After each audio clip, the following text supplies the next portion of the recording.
एक प्रोसेस है ना। Combustion is the process of heating substances. आप हीट को क्या करते हो, आप सब्सटेंसेज को क्या करते हो, हीट करते हो। कैसे? Strongly in the presence of air, obviously air के प्रेजेंस में ही होगा, तो बहुत सारी एयर लेते हो आप, उसको हीट करते हो, उसको हम लोग कंबशन कहते हैं। और ड्यूरिंग दिस कंबशन, इस कंबशन के दौरान carbon burn oxygen, carbon burn with oxygen to form carbon dioxide. Carbon क्या होता है, ऑक्सीजन के साथ में बर्न होता है, तो वो कार्बन डाइऑक्साइड बनाता है। क्लियर है? हाँ, इतनी चीजें हैं ना।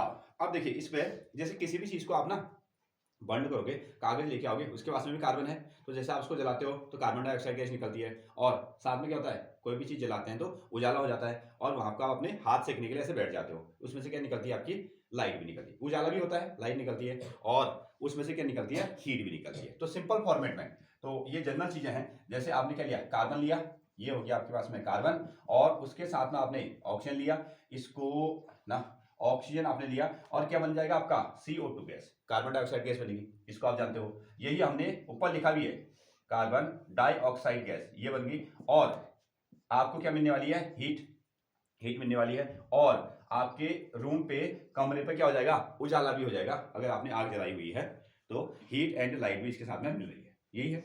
हाँ, नोट डाउन, नोट डाउन। आगे ये तो है सिंपल कार्बन की बात, ये किसकी बात है, सिंपल कार्बन। तो देखें अब हम लोग क्या कर रहे हैं, ऑर्गेनिक कंपाउंड ना, chemical properties of organic compound. Organic compound तैयार है हमारे पास में, कार्बन ने दूसरे एलिमेंट के साथ में क्या किया है, रिएक्शन किया है, कार्बन ने दूसरे एलिमेंट के साथ में रिएक्शन किया है, और उसने ऑर्गेनिक कंपाउंड बना दिए, उसने ऑर्गेनिक कंपाउंड बना दिए। उन ऑर्गेनिक कंपाउंड को हम लोग जलाने के लिए जा रहे हैं, लेकिन है तो कार्बन ही, है कार्बन ही। जैसे हमने क्या किया, ऑर्गेनिक कंपाउंड में पहला मेंबर हमने ले लिया मीथेन, और इसको क्या कर दो, तुम ऑक्सीजन के सामने जला दो, इसको तुम लोग क्या कर दो, ऑक्सीजन के सामने जला दो, तो क्या मिलेगा, तो कार्बन है और ऑक्सीजन के सामने जलेगा, तो इसने हमको क्या दिया, CO2 कार्बन डाइऑक्साइड, एक चीज ये देगा। दूसरा ये क्या बना देगा, ठीक है, CO2 ये है, यहाँ आपको H भी है, यहाँ आपको O भी है, तो इन्होंने क्या कर दिया, इन्होंने H2O वाटर भी फॉर्म कर दिया, वाटर भी फॉर्म कर दिया, और ये जला, तो इसके जलने से हमको हीट मिली, और जहां हमने इसको जलाया है उस रूम पर वहां आपको उजाला भी फील हो रहा है, लाइट भी मिल गई। ठीक है, कार्बन को सिंपली ऑक्सीजन के साथ जलाने पर carbon dioxide, heat and light मिलती है। कार्बन के कंपाउंड को जब आप जलाते हो तो उससे कार्बन डाइऑक्साइड भी मिलती है, वाटर भी मिलता है, और साथ में क्या होता है, हीट और लाइट वाला कंसेप्ट भी देखने को मिलता है। ठीक है, हाँ, बाकी आप इसको बैलेंस कर सकते हो। बैलेंस करने के लिए यहाँ आप हीट लगाइए। ठीक है, ये है आपका मीथेन, कोई भी आप एग्जाम्पल ले सकते हो। और ये क्या हो गया आपका ऑक्सीजन, और ये क्या हो गया आपका कार्बन डाइऑक्साइड हो गया, कार्बन डाइऑक्साइड, और इसको आप जानते हो वाटर हो गया, इसको आप क्या जानते हो, वाटर हो गया। दिस वन कोई भी फॉर्मेट में ऐसा आप इसको लिख सकते हैं। क्लियर है? तो जैसे अभी हमारे पास में क्या है, फंक्शनल ग्रुप हमने लगाए, तो अगला एग्जांपल आपने लिया इस पर, एक है आपके पास में CH3 और साथ में कितना CH2 और OH। ठीक है, कार्बन कितने हो गए हैं, 2, कार्बन है 2, मीथेन से क्या बन गया, ईथेन बन गया, उसमें OH लगा है, तो ये हो गया आपका इथेनॉल, इथेनॉल हो गया, जिसको आप लोग पीते हैं, यानी कि वाइन जिसको आप लोग कहते हैं। ऑक्सीजन के साथ जलाएंगे, ऑब्वियसली ये इथेनॉल है, कार्बन का कंपाउंड है, इसको आपने क्या किया, ऑक्सीजन के साथ जला दिया, तो क्या बनेगी, CO2 कार्बन डाइऑक्साइड गैस, तो बनने वाली है, कहानी वही रहेगी। ठीक है, वाटर बनेगा, और इसके साथ में क्या निकल के आएगी आपकी हीट, और क्या निकल के आएगा आपका लाइट, क्या निकल के आएगा, लाइट। ठीक है, तो जो भी लोग वाइन पीते हैं या भविष्य में आप लोग इसका यूज करने वाले हो, तो कहेंगे कि वाइन की शुद्धता कैसी है। ठीक है, वो प्योर फॉर्मेट कैसा है, वो प्योर फॉर्मेट क्यों है, ऐसा आपने कहा ना, तो कहेंगे कि देखो जो प्योर वाला होता है उसमें आग लग जाती है, ऐसा कहेंगे ना, तो आप आपको कह सकते हैं इसमें कौन सी बड़ी बात है, ये तो कार्बन का कंपाउंड होता है, कार्बन का कंपाउंड है, जब आप इसको जलाओगे तो ऑब्वियसली इसमें आग लगेगी। ठीक है, अगर आपने उसमें पानी मिला हुआ वाइन आपको दे दी गई है तो उसमें आग नहीं लगेगी, ये पहचान हो गया ना। हाँ, ऐसा आप लोग टेस्ट भी कर सकते हो, नो डाउट। तो ये है आपका, इसको आप लोग क्या कहते हो, इथेनॉल कहते हो, इथेनॉल कहते हो। और ये हो गया आपका ऑक्सीजन, ये आपके पास में ऑप्शन है, बाकी बैलेंस आप इसको कर सकते हो, 3 हो गया, साथ में हो गया आपका 2, ये लगा दिया आपने कार्बन डाइऑक्साइड, कार्बन डाइऑक्साइड, और क्या मिला इसमें से, ये मिल गया आपको वाटर, वाटर, और यहां आप 3 बैलेंस इसमें कर सकते हैं, नोट करें। तो जहां पर को अगर हम लोग बर्निंग की बात भी करते हैं ना, बर्निंग की बात में, तो एक साफ सुथरी फ्लेम के साथ में जो जल रहे हैं, ठीक, आप पहचान भी हो सकती है, सैचुरेटेड जो कार्बन कंपाउंड्स होते हैं उनको आप जलाएंगे तो बढ़िया से फ्लेम निकलने वाली है, क्लीन फ्लेम करने वाली है। और जो अनसैचुरेटेड कार्बन होंगे, डबल बॉन्ड वाले, ट्रिपल बॉन्ड वाले, बेंजीन वाले, तो वो येलो फ्लेम के साथ में जलते हैं। वो एक पहचान भी होगी, वो क्लीन फ्लेम के साथ में जल रहे हैं, तो केरोसिन जैसा हो गया। तो ये हो गया आपके सैचुरेटेड, और ये कौन हो गया आपके अनसैचुरेटेड हाइड्रोकार्बन्स, अनसैचुरेटेड हाइड्रोकार्बन्स, ठीक है।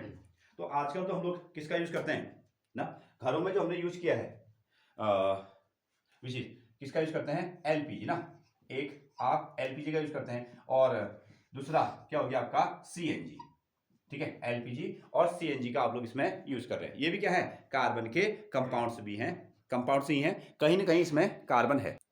तो हालांकि ये सिलेबस में अभी है नहीं है, लेकिन कभी भी जनरल नॉलेज के फॉर्मेट में भी आ सकता है। ये तो याद ही होना चाहिए, इसका तो हम लोग हर रोज यूज करते हैं। तो एलपीजी क्या हो गया, लिक्विफाइड पेट्रोलियम गैस ना, liquefied petroleum gas liquid format में आपके सिलेंडर में भरी हुई है। और CNG, CNG compressed natural gas, ठीक है, बढ़िया तरीके से जलती है। और आजकल जो भी व्हीकल्स हैं उनमें सीएनजी व्हीकल्स ना, दिल्ली में तो ये लोग चलती रहती है ना, हमारे एरिया में ये चीजें नहीं है ना। अभी हमारे एरिया पर इन चीजों को छोड़कर क्या बन रहे हैं, इलेक्ट्रिक स्कूटर ना, इलेक्ट्रिसिटी से या बैटरी के थ्रू, जैसे आप छोटी वाली स्कूटी देखते हैं, और आपका टुक टुक वाली जो गाड़ियां हैं वो किसी चल रही हैं आपकी, इलेक्ट्रीफाइड वाली होगी, बैटरी वाली होगी। ये क्यों, रीजन क्या है, रीजन ये है, अगर बहुत सारे व्हीकल से चलेंगे, उसमें आपने क्या किया, कार्बन के कंपाउंड्स, पेट्रोल है, डीजल है, इन सब चीजों को डाला, और गाड़ियां पुरानी हो चुकी हैं, वो सही तरीके से बर्न नहीं कर रही हैं, तो कार्बन डाइऑक्साइड, एक तो कार्बन डाइऑक्साइड बनाएंगी। अगर कार्बन डाइऑक्साइड नहीं बना रही है तो क्या बना रही है, कार्बन मोनोऑक्साइड बना रही है। इस तरीके से रिएक्शंस हो सकते हैं। तो ये इसकी कहानी है। तो सिंपल है, अगर आप कार्बन और उसके कंपाउंड को जलाते हो तो क्या बनता है, कार्बन को जलाने पर कार्बन डाइऑक्साइड बनती है, कार्बन के कंपाउंड को अगर आप जलाते हो तो कार्बन डाइऑक्साइड विद वाटर, और हीट और लाइट तो आपको देखने को मिलता है ना, कोई भी चीज आप जलाओगे। तो नेक्स्ट वन ना, पहला तो आपको क्या था, बर्निंग था। बर्निंग में आपने क्या किया था, ऑक्सीजन के साथ में जब कार्बन के कंपाउंड को जलाते हो तो कार्बन डाइऑक्साइड या कार्बन मोनोऑक्साइड बनती है, और साथ में वाटर निकल के आता है। तो ऑक्सीडेशन क्या है, ऑक्सीडेशन बर्निंग नहीं है, ऑक्सीडेशन क्या है, ऑक्सीजन का जुड़ना है, जुड़ना है। देखो oxidation the reaction in which involves the addition of oxygen, एक ऐसी रिएक्शन है जिस रिएक्शन में ऑक्सीजन क्या हो रही है, ऐड हो रही है, इन्वॉल्व हो रही है टू एनी सब्सटेंस, किसी सब्सटेंस में ऑक्सीजन इन्वॉल्व हो रही है, is known as oxidation reaction. अच्छा, मैंने ऑक्सीडेशन लिखा है तो आप इसको ऑक्सीडेशन रिएक्शन भी कह सकते हो, ये आपका ऑक्सीडेशन हो गया, ठीक है। देखिए हाँ, अब सीधे सीधे ऑक्सीजन जाकर किसी मटेरियल के साथ जुड़ेगी नहीं, ठीक है। जोड़ने के लिए किसी पीछे से क्या करना पड़ेगा, उसको कुछ ना कुछ पुश करना पड़ेगा, या कोई ना कोई मटेरियल उसमें डालना पड़ेगा, या जिसको आप लोग कैटलिस्ट कह सकते हैं, उसकी हेल्प से उस कार्बन के कंपाउंड में जाकर ऑक्सीजन जुड़ेगी, तो उसको हम लोग क्या कहते हैं, ऑक्सीडाइजिंग एजेंट कहते हैं। जैसे the substances which are capable of adding oxygen to other substances are called oxidising agent. ऐसे सब्सटेंस हैं जो किसी कार्बन कंपाउंड में ऑक्सीजन को जोड़ने के लिए सक्षम है, एबल हैं, तो उनको हम लोग ऑक्सीडाइजिंग एजेंट कहते हैं। अब कौन है, देखो एक एग्जांपल हमने लिया, हमको केमिस्ट्री में क्या करना है, अलग अलग चीजें बनानी है। तो जैसे आपने क्या किया, अलग चीज बनानी है, तो फिर से आपको क्या करना है, अलग अलग सेटअप करना है, अलग अलग सेटअप करना है, उतना ज्यादा मटेरियल आपको चाहिए, उतना ज्यादा मटेरियल आपको चाहिए, ठीक है। तो फिर से नई तरीके से कहानी शुरू करने से अच्छा है कुछ पुरानी मेथड आप अपना लें।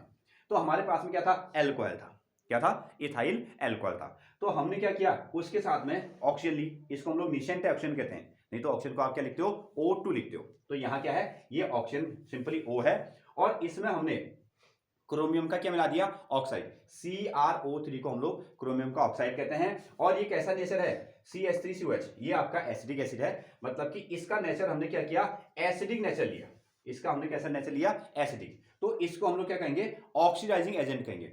जब हमने ये मटेरियल लिया, इसमें ये ऑक्सीजन मिलाई और साथ में ये मिलाया, तो इसने क्या कर दिया, इस ऑक्सीजन को इसके साथ जोड़ दिया, इस ऑक्सीजन को इसके साथ जोड़ दिया, तो हमको इथाइल अल्कोहल से नया कंपाउंड क्या मिल गया, एसिटाल्डिहाइड मिल गया। समझ रहे, ये तो केमिस्ट्री है ना। तो एक मटेरियल से दूसरे मटेरियल को बनाना, तो यहाँ ये इथाइल अल्कोहल हो गया, ठीक है। आप इसको C2H5OH भी लिख सकते हो, और इसका फॉर्मूला क्या बन गया आपका, एसिटाल्डिहाइड, नई चीज बन के आ गई, नई चीज बन के आ गई, और वाटर बाहर निकल गया, वाटर बाहर निकल गया। अच्छा, इसी इथाइल अल्कोहल के साथ में क्या एक ही ऑक्सीडाइजिंग एजेंट से ये काम कर रहा है, नहीं, हमने कहा जब ये वाला नहीं है तो दूसरा भी आप क्या कर सकते हो, ऑक्सीडाइजिंग एजेंट ले सकते हो, दूसरा मटेरियल भी ले सकते हो। फिर से हमने क्या लिया, इथाइल अल्कोहल लिया, CH3CH2OH लिया, उसमें ऑक्सीजन मिलाने की कोशिश की जा रही है, और फिर अब हमने क्या लिया, कर लिया, ये आपका पोटेशियम विच इज KMnO4, ये किस फॉर्मेट में लिया, एल्कोहलिक फॉर्मेट में लिया, एल्कोहलिक फॉर्मेट में लिया। जब इसमें ये मिलाया तो फिर से हमको क्या मिल गया, एसिड एल्डिहाइड मिल गया, एसिड एल्डिहाइड। एक प्रोडक्ट से दूसरा प्रोडक्ट आपको मिल रहा है, साथ में वाटर निकल गया, ठीक है। हमने कहा कि जब आपको क्रोमियम का ऑक्साइड से बनाना होगा, ये मिला देंगे, ये प्रेजेंट नहीं होगा तो हम क्या करेंगे, KMnO4 के एल्कोहलिक नेचर से इसको हम फिर से एल्डिहाइड बना सकते हैं, ठीक है। Next one. अच्छा, अब हमने क्या किया, देखो अब हमारे पास में नया प्रोडक्ट चाहिए था ना, हमको एसिडिक एसिड चाहिए था, हमको एसिडिक एसिड चाहिए था, लेकिन हमारे पास में क्या था, एल्डिहाइड था।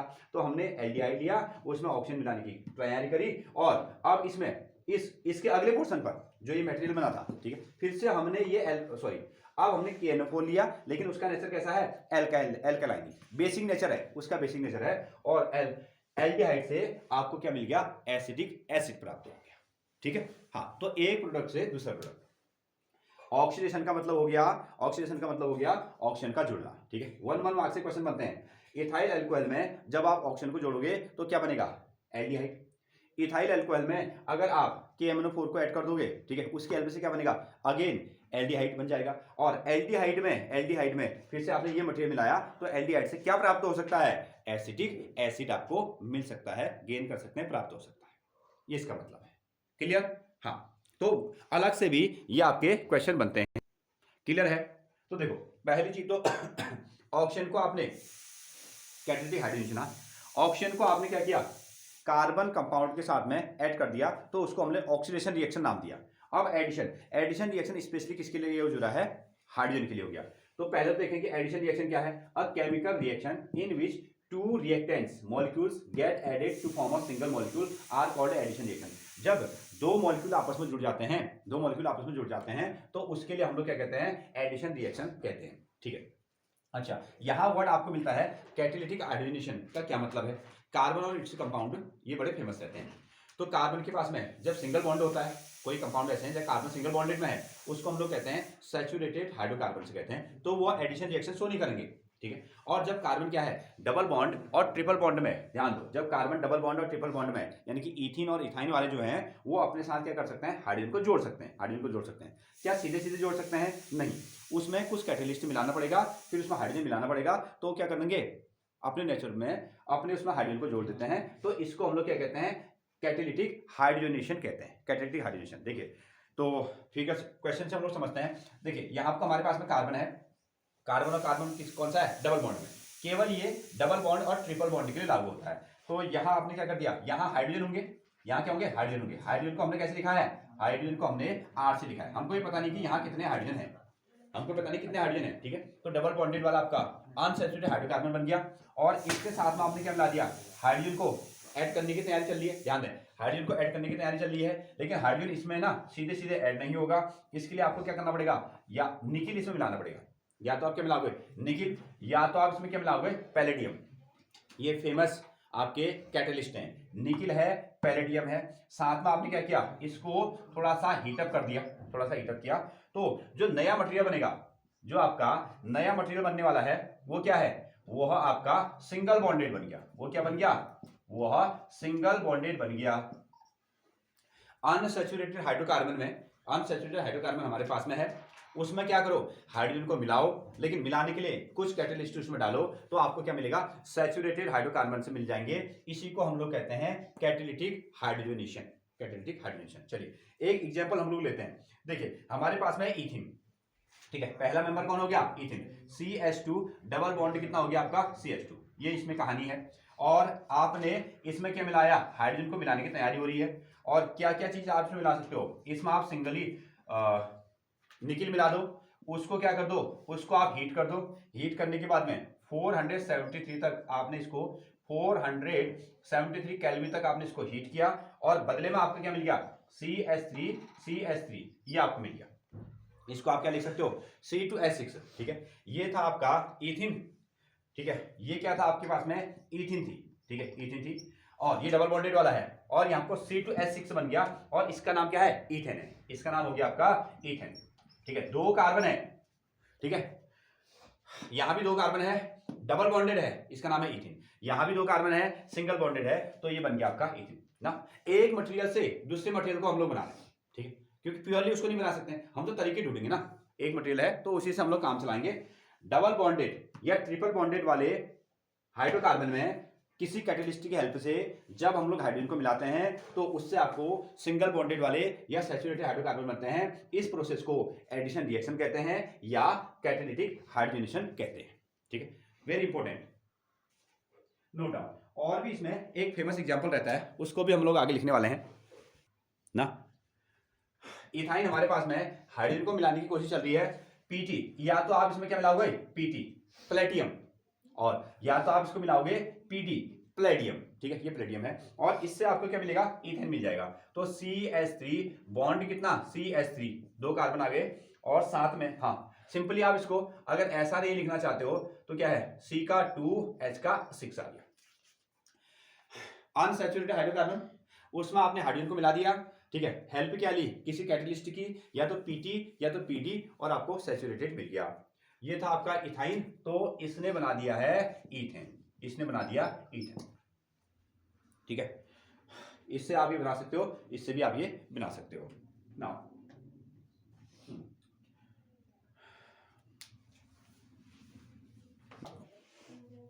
फेमस एग्जांपल रहता है, देखो हाइड्रोजनेशन मतलब हो गया हाइड्रोजन को ऐड करना। हमारे पास में सिंपल में क्या है, घरों में जो आपका वनस्पति ऑयल है, ठीक है ना, लिक्विड वेजिटेबल ऑयल, वनस्पति ऑयल, ठीक है, उसको हम लोग वो कैसा है, वो अनसैचुरेटेड है, अनसैचुरेटेड है, ध्यान दें अनसैचुरेटेड है। इसमें हम लोग क्या मिला रहे हैं, हाइड्रोजन मिलाने के लिए जा रहे हैं, और उसके लिए आपको क्या करना पड़ेगा, 180 डिग्री सेंटीग्रेड टेम्परेचर रखना पड़ेगा, और सीधे सीधे नहीं मिलेगा, कुछ ना कुछ आपको कैटेलिस्ट लेना पड़ेगा। तो कैटेलिस्ट कौन सा लिया, निकेल, एक नंबर का क्वेश्चन बनता है। तो उससे हमको क्या मिलेगा, जो तेल है वो जम जाएगा, वो आपको कैसा मिलेगा, सॉलिड फॉर्मेट में मिलेगा, सॉलिड फॉर्मेट में। ये कैसा हो गया, सॉलिड फैट, और इसको हम लोग कहते हैं वनस्पति घी, इसको हम लोग क्या कहते हैं, वनस्पति घी कहते हैं। और पहले ये जो है बहुत ज्यादा चलता था, इसके लिए दूसरा नाम क्या हो गया, डाल्डा, दूसरा नाम कैसा हो गया, डाल्डा। जैसे हमारे घरों का घी है, उसी तरीके से आपको ऑयल में आपने ये मिला के दे दिया तो क्या तैयार हो गया है, डाल्डा तैयार हो गया। और ये कैसा हो गया, एक तरीके से शरीर के लिए हार्मफुल होता है, ठीक है, लेकिन आप डाल्डा थोड़ा सा हमको सस्ता पड़ता है, तो जो भी आपके पास में फंक्शन वगैरह है तो उसमें जो खाना वाना बनता है वो किससे बनता है, आपका डाल्डा। ठीक है, पहले से डाल्डा बहुत चलता था, अब क्या चलता है, सीधे ऑयल के फॉर्मेट में आप लोग को खाना बना के दिया जाता है। ठीक है, तो ऑयल से डाल्डा बनने की जो प्रोसेस है उसको हम लोग क्या कहते हैं, हाइड्रोजनेशन ऑफ वेजिटेबल ऑयल कहते हैं। इसमें हाइड्रोजन को ऐड किया जाता है, और इस कैटेलिस्ट की हेल्प से ये आपको एक एक नंबर का क्वेश्चन हमेशा कोई भी एग्जाम में पूछा जाता है, नोट करें डेफिनेशन में। तो अगला जो आपका सब्स्टिट्यूशन है, सब्स्टिट्यूट मतलब एक के प्लेस में दूसरे को आप बैठा दें। एक अगर चला गया तो उसकी जगह में आप कहते हो कि दूसरे को आपने क्या रखा।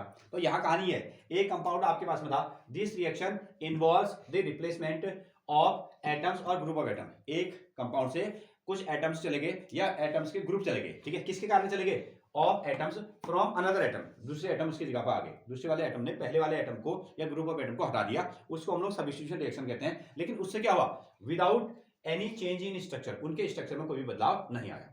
एक तो ये आ गया, ये इसकी डेफिनेशन होगी। लेकिन हुआ क्या, इससे आपको नए नए कंपाउंड देखने को मिलते हैं। ये किसके साथ हो रहा है, ये आपके ऑर्गेनिक कंपाउंड्स या कार्बन कंपाउंड्स की ऐसी प्रॉपर्टी है। देखिए, तो नए कंपाउंड आपको मिलते हैं। हमारे पास में कार्बन कंपाउंड जब हमने पढ़े तो पहला मेंबर कौन है, CH4 है, ये कौन है आपका, मीथेन। और आपने इसमें क्या कर दिया, इसमें आपने क्लोरीन को मिला दिया, आपने इसको क्या किया, क्लोरीन को। और सिंपली इसके लिए क्या करना पड़ा, इसके ध्यान दो, इसके लिए आपको सनलाइट, सिंपली कुछ भी नहीं करना पड़ा। ये काम कहाँ हुआ, ये सनलाइट में हुआ, ये सनलाइट में हुआ। इसका स्ट्रक्चर ऐसा है, और इसने क्या किया, क्लोरीन यहाँ का आके बैठने वाला, कार्बन के कंपाउंड में से या तो एक एटम चला जाए या तो ग्रुप ऑफ एटम चला जाए, किसकी हेल्प से, दूसरे वाले एटम उसकी जगह पर आ जाए, इसको हम लोग सब्स्टिट्यूशन रिएक्शन कहते हैं। ठीक है, हाँ, तो देखिए इससे क्या हुआ, ये आपको कितने हाइड्रोजन थे, 4 हाइड्रोजन थे। तो ऐसा हुआ, एक हाइड्रोजन यहां से निकल गया, तो कितने हाइड्रोजन बचे, 3। तो इसकी वैलेंसी को पूरे करने के लिए यहां से एक क्लोरीन आ गया, यहां से एक क्लोरीन आया, तो ये बन गया आपका Cl, ये आ गया। ठीक है, इसके पास में क्या थे, इसके पास में 2 क्लोरीन थे, एक क्लोरीन यहां चिपक गया, एक और बचा, इसके पास में 4 हाइड्रोजन थे, एक हाइड्रोजन निकल गया, तो उन्होंने आपस में क्या बना दिया, एक नया प्रोडक्ट बना दिया। ठीक है, HCl। और इसको आप लोग क्या कह सकते हो, देखो ये पहले भी क्या था, मीथेन, एक कार्बन है तो मीथेन, अभी भी क्या है, मीथेन है, लेकिन इसका नाम क्या हो जाएगा आपका, क्लोरोमीथेन। ये क्या बन गया आपका, क्लोरोमीथेन बन गया, इसका नाम क्या हुआ, क्लोरोमीथेन, दिस वन। तो क्या ये रिएक्शन यहां पर रुक गई, ठीक है, क्या ये रिएक्शन यहाँ पर रुक गई, तो आंसर है ये रिएक्शन यहाँ को नहीं रुकी, ये आगे को बढ़ती हुई जाएगी। ठीक है, हाँ, तो अभी भी इसमें से हाइड्रोजन को हटाए जा सकते हैं। तो अगले स्टेप में चलेंगे। अब हमारे पास में क्या बन गया, अब हमारे पास में क्लोरोमीथेन है, क्लोरोमीथेन है, CH3Cl है, और फिर से हमने क्या कर दिया, फिर से इसमें क्लोरीन के साथ रिएक्शन कर दी, फिर से क्लोरीन के साथ रिएक्शन कर दी, और तरीका क्या है, वही आपके पास में सनलाइट है, ये सनलाइट है। अब क्या होगा, एक हाइड्रोजन को आपने पहले हटा दिया था, अब यहां से एक हाइड्रोजन को हटा दो तो क्या बनेगा आपका CH2 बचेगा, CH2 बचेगा। दो हाइड्रोजन हटाए तो कितने चिपकने पड़ेंगे आपको, दो आपको क्लोरीन को चिपकाना पड़ेगा, तो ये हो जाएगा आपका 2Cl2, ठीक है, Cl2 बन गया। और बाकी तो वही कहानी है, यहां से एक क्लोरीन, यहां से एक हाइड्रोजन निकला तो क्या बनेगा आपका HCl, हाइड्रोक्लोरिक एसिड बनेगा, हाइड्रोक्लोरिक एसिड, ठीक है। अगेन अब देखो ना, एक कार्बन है तो नाम क्या है, मीथेन ही है, मीथेन है, लेकिन इसके सामने कितने क्लोरीन है, दो, कितने क्लोरीन है, दो, एक होगा तो आप इसको क्या कह सकते हो, 1 क्लोरोमीथेन भी कह सकते हो। इसमें एक क्लोरीन है तो 1 क्लोरोमीथेन भी इसका नाम हो सकता है। इसमें दो क्लोरीन है तो इसके लिए हमने क्या यूज किया, डाई, और साथ में क्लोरीन है तो क्लोरो, और एक कार्बन वाले को हम लोग क्या कहते हैं, मीथेन कहते हैं, डाइक्लोरोमीथेन, इसका नाम हो गया डाइक्लोरोमीथेन, डाइक्लोरोमीथेन। तो फिर से क्या ये कहानी यहां आपको रुक गई, ठीक है, तो आंसर है ये कहानी आपको नहीं रुकेगी, फिर से कहानी चलेगी। अगेन अब यहां शुरू करो, ये आ गया आपका CH2 साथ में Cl2, और फिर से आप इसमें क्लोरीन को मिला दो, और तरीका वही है, क्या करेंगे, सनलाइट में, सनलाइट की प्रेजेंस में ये कहानी आई। देखो अब यहां से एक हाइड्रोजन को निकालो, जब आप यहां से एक हाइड्रोजन को निकालेंगे तो क्या बचेगा, ये बचेगा आपका CH, और इसके साथ में एक क्लोरीन जुड़ जाएगा तो ये बनेगा आपका CCl3 प्लस कितना आएगा आपका HCl, ठीक है। अभी भी क्लोरीन है, अभी क्लोरीन है, लेकिन क्लोरीन कितने हैं, 3 है, तो इसका नाम हम लोग क्या रखेंगे, ट्राई, और साथ में क्लोरीन के लिए क्लोरो, क्लोरो, और एक कार्बन है तो इसका नाम क्या हो गया, ट्राइक्लोरोमीथेन, और HCl को तो आप पहचानते हो, ट्राइक्लोरोमीथेन, ट्राइक्लोरोमीथेन, ओके, ट्राइक्लोरोमीथेन। अच्छा क्या हमने इस ट्राइक्लोरोमीथेन को हम लोग पहचानते हैं, हाँ, इसका एक और नाम है, इसका नाम है आपका क्लोरोफॉर्म, ठीक है, क्लोरोफॉर्म, इसका नाम क्या हो गया, क्लोरोफॉर्म, इसका नाम क्या है, क्लोरोफॉर्म, ठीक है। हाँ अब क्या इसका यूज है, हाँ बिल्कुल देखते भी हो ना आप पिक्चरों में, गुंडों के पास में रहता है ना, फट से आप क्लोरोफॉर्म सुंघाया और उसके जो पैसे वगैरह हैं वो ले आए। अब तुमको समझ में आया कि आखिर हमने क्यों बनाया ना, यहाँ पर को हमारा इंपॉर्टेंस आया। अभी तक तो हमको समझ में नहीं आ रहा था कि हम इसमें क्लोरीन क्यों मिलाना है, हमारे तो कोई काम का ही नहीं है। जैसे ही आपने यहाँ से क्या कर दिया, कितने हाइड्रोजन हटा दे, 3 हाइड्रोजन हटा दिए, क्लोरीन जोड़ दिया, तो अभी तुम्हारे काम की चीज बन गई, ठीक है। तुमने कहा क्लोरीन मेरे को भी चाहिए, ठीक है, मेरे को भी पैसे कमाने, ऐसा होगा ना, हाँ। तो इस तरीके से ओके, जो क्लोरोफॉर्म बना ना, तो क्लोरोफॉर्म का यूज क्या हो गया, जैसे आप लोग जैसे डॉक्टर क्या कर रहे हैं, विच चीज ऑपरेशन वगैरह करते हैं ना, तो सीधे तो काट पीट नहीं कर दी जाएगी, तो क्लोरोफॉर्म सुखा के पूरी बॉडी को क्या कर देते थे, ऐसा शून्य कर दिया जाता था, तो उसके बाद में उसका ऑपरेशन वगैरह होता था। अब इसमें तो पूरी बॉडी क्या थी, ऐसे डैमेज रहती थी। अब कभी कभी उसमें क्या थे, पेशेंट मर भी जाते थे, पता चला हमने ऑपरेशन कर दिया, वो तो निकल गया पहले ही ऑपरेशन के दौरान ही। अब क्या होता है, स्पेशली पूरे बॉडी को आप शून्य नहीं करते हो, तो एक पर्टिकुलर इंजेक्शन जहां पर को ऑपरेशन हो रहा है उसी वाले पोर्शन को आप लोग क्या करते हैं, साइलेंट कर देते हो ना, हाँ ऐसा। तो यहाँ क्या बन गया आपका, क्लोरोफॉर्म बन गया, ठीक है। हाँ तो क्या वन मोर एक और एक प्लेस और है, इसमें से क्या एक और हाइड्रोजन को हटाया जा सकता है, हाँ हटा सकते हैं, क्योंकि इसके पास में एक और हाइड्रोजन है, तो उसको भी हटा देते हैं, लगे हाथों। देखिए तो यहां से शुरू कीजिए, तो CHCl3 ये पहुंच गया, फिर से आपने इसमें क्या कर दिया, क्लोरीन को ऐड कर दिया, और कहानी क्या है, सनलाइट में ही है, ठीक है। एक और हाइड्रोजन को हटा दो, जब एक का एक हाइड्रोजन को हटा दिया तो अब ये कितने आ जाएंगे आपके पास में, CCl4, और क्या बनेगा आपका, HCl बनेगा, ठीक है। कार्बन कितने हैं, एक, क्लोरीन कितने हो गए, 4, ठीक है। 1 के लिए मोनो, 2 के लिए डाई, 3 के लिए ट्राई, और 4 के लिए टेट्रा, ठीक है। तो ये हो जाएगा आपका, इसका नाम क्या होगा, टेट्रा, और क्लोरीन है तो क्लोरो, और 1 कार्बन है तो मीथेन, इसका नाम क्या हो गया, टेट्रा क्लोरोमीथेन। और शुरुआत में आपने क्या किया था, इसका स्ट्रक्चर बनाया था। इसकी कहानी क्या है, एक हाइड्रोजन को हटा सकते हैं, ग्रुप ऑफ एटम को हटा सकते हैं, लेकिन उनके स्ट्रक्चर में कोई भी चेंजेस नहीं आएंगे, जैसा स्ट्रक्चर ये बना रहा था, जैसे बना था अभी भी वैसे ही स्ट्रक्चर इनके बनते जाएंगे, ठीक है। हाँ नोट करें, नोट डाउन।